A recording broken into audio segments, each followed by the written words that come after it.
kids and families. Whether you're watching this video as a review from Sunday morning or because you didn't make it here on Sunday, I'm just so glad that you're here watching it now. What you're about to experience is some worship so you can sing and dance and worship Jesus together, and then you will watch our weekly Bible story video. This video and the story changes every week, and it's the same video that we watch here at the Park Church on Sunday mornings. And then at the end, there will be some discussion questions that you and your family can discuss and dive deeper into the lesson together. I encourage you to do that as a family. Asking questions and discussion is how we grow in deeper relationship and understanding of who Jesus is.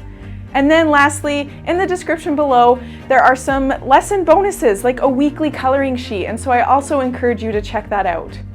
I pray that as you watch this video, that you grow together as a family in your relationship with Jesus. Take care and have a great week.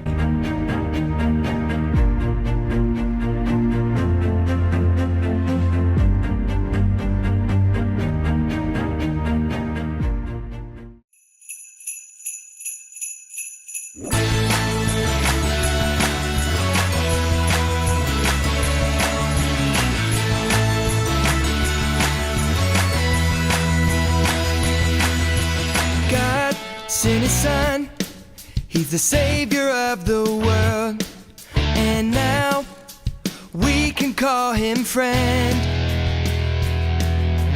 God sent his son, he's the savior of the world, and now we can call him friend. Jesus Savior, Jesus Savior, we tell everyone. Jesus Savior, Jesus Savior, he's the Savior of the world, Savior of the world.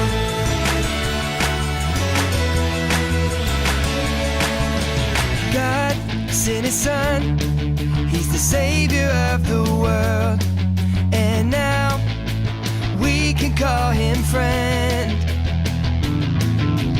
God sent his son, he's the savior of the world, and now we can call him friend. Jesus Savior, Jesus Savior, we will tell everyone. Jesus Savior, Jesus Savior, he's the Savior of the world, Savior of the world, Savior of the world.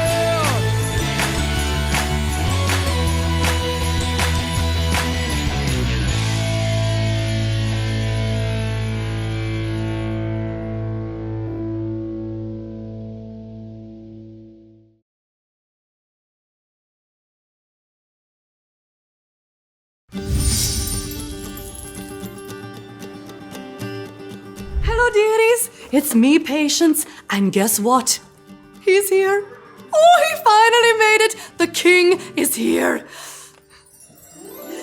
In the castle grand we prepare each day for the king's arrival in each and every way. With hearts full of hope and voices that ring, we eagerly await our coming king. Oh, I've been waiting and preparing for his arrival for so long, and now that he's here, Christmas will be a big Christmas celebration, and everyone's invited. Now, just because he's here, that doesn't mean I stop working, no siree. I've just come from feeding and watering the horses. No, Thunderbolt, you've had quite enough. Oh, excited as I am that my king is here, I can just imagine how excited God's people were when their king finally arrived. It was all part of God's big story. God had promised to send a forever king. And when it was finally time for the king to come, God sent an angel to tell Mary that she would have a baby, and her baby would be the forever king, Jesus. This king would make the way for all people to know God. Before the baby was born, the ruler of the land said that everyone needed to go back to where they were born so that they could be counted. Mary was going to marry a man named Joseph, so she went with him to his hometown called Bethlehem. While they were there, it was time for Jesus to be born. Yes, Jesus is the forever king. Yes, he's the Son of God.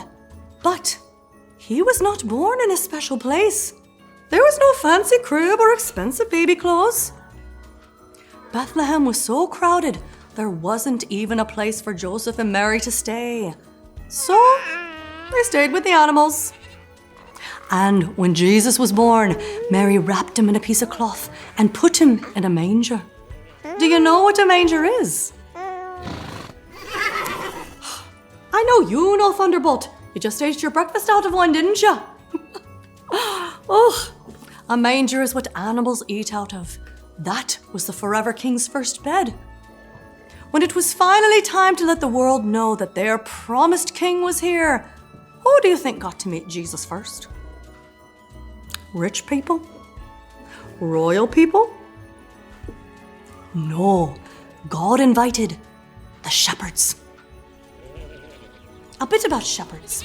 Most people didn't fancy him all that special, what with them taking care of stinky, dirty sheep all the livelong day. But everyone is important to God.